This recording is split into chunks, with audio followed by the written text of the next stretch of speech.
stomach was just sick. It kind of reminded me of the time when I was riding my bicycle and I just happened to open my mouth and a bug flew in and I swallowed it. It was like there was a pit in my stomach. In fact, it was greater than that. It was more like a couple pits. How did I get to that spot? Well, have you ever been in a place where you think that your calendars on your desktop, your tablet, and your iPhone are all synced with this? You're juggling days, tossing them up in the air. You have enough time just to go spin. You can, in fact, do a backflip. Well, let's just spin again. And catch them before they hit the ground. In fact, you're like a clown at the Barnum and Bailey Circus, juggling chainsaws. Mr. Toastmaster, fellow Toastmasters, and anyone who's afraid of clowns.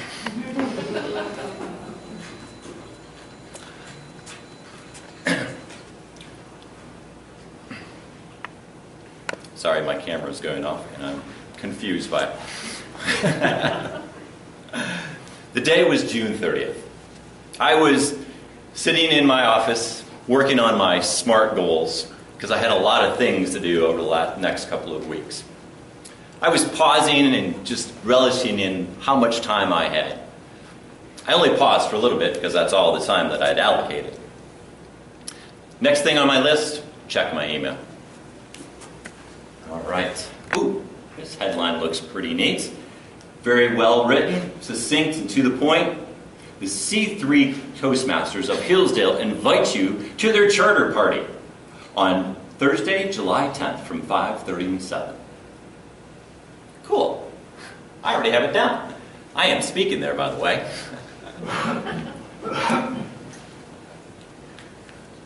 Has your conscious brain ever been in this just wonderful, blissful state?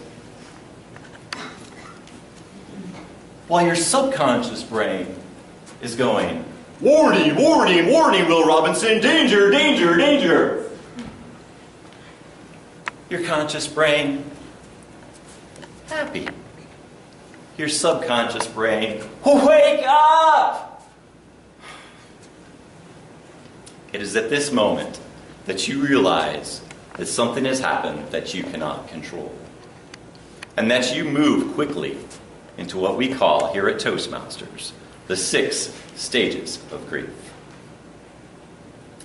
The first stage of grief is denial. Wait a minute. Okay, let me read this one more time. Yep, the C3 Toastmasters is meeting on July 10th, Thursday, wah, wah, wah, wah, wah, wah. That's got to be, she must have written the wrong date. Because I know in my flawless mental brain that the Thursday, July 10th, that I am going to be having dinner with my local club in Grand Rapids to celebrate our President's Distinguished. And on Friday, the 11th, I'm going to be speaking at the C3 Club. Boy, I'm going to have to write Susan back and tell her she's made a mistake. Hope she's okay with that. Let me just double check the times when I was supposed to. Here's that email when they invited me. Just what I thought. It says July the 10th. Quickly, many times you slip then into the second stage of grief. Anger. I know that it was supposed to be on the 11th. That's what I read. What were they thinking? Do you think if somebody would want you to come on the 10th that they would be writing it in like something really big and bold? Like 32? No, make it 56 font. And in color. And bold. What was she thinking? Of course, the third stage of grief that I thrust myself into, bargaining. You know what? I think I can still get on to Hillsdale, do my speech, and then leave right away. Of course, I would say goodbye to everybody. But then, if I time everything right and work it with Google Maps, I can get back to Grand Rapids and say goodbye to the cleanup crew when they leave the dinner. Now, I don't have a degree in psychology, but that's crazy. So I quickly then drove headfirst into the fourth stage of grief, depression. Oh yeah, I thought driving in the first season of Michigan was bad. I've just moved into the second one, construction. I can see now why they didn't want me to be president of my club anymore. They said it was because of the bylaws that members can't fill a role 2 years in a row, but we know the reason now. I'm just going to sit here with my gavel and my competent leadership manual.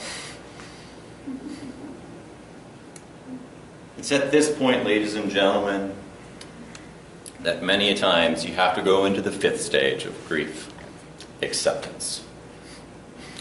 I knew that I was going to have to call my vice president of education who'd been planning our dinner and tell her that I had double booked myself. So I made the call. Hi, Lori. You will not believe what I just did. Now, I can just imagine Lori sitting in her office, looking over the pond out there, pushing up her steel-rimmed glasses, as I hear her bubbly voice say, "Oh, let's just do it in August. It's not a problem. Lee, our longest-serving member of 35 years, can't be there on the 10th. And I'm sure he'll be able to make it in August. And by the way, you might be able to make it too. If you don't double book yourself." Story and Toastmasters are two wonderful things that I've learned many things from. The beauty of story is that it has taught me the importance of every single one of us. We are all characters in a story. And sometimes, every once in a while, a problem will enter our story. It'll experience that event will shape that story. And what we do with that problem ultimately shapes us. Yes, we're going to have to go through denial. We'll work our way through anger and bargaining and depression. But the moment that we move into acceptance, the most important part of every story will arrive. And that's the hero. Someone who swoops in to save us, to tell us, and to teach us just how important we are. Toastmasters, of course, is going to teach you the sixth stage of grief. And that stage is, Doug, you know, that would be a great speech. Mr. Chairman.